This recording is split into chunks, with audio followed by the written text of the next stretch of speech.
நீங்க இந்த ஒரு ஸ்பிரிச்சுவல் கண்டிஷன் சொல்லக்கூடிய ஆன்மீக இல்ல ஆத்மீகமான வாழ்வுக்கு பயப்பட தேவையில்ல.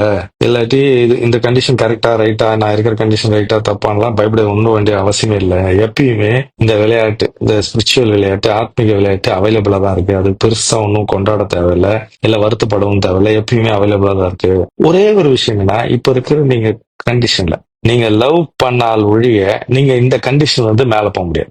அதை மட்டும் நீங்க புரிஞ்சுக்கங்க, இந்த நுட்பத்தை மட்டும் புரிஞ்சுக்கங்க அப்படின்றது.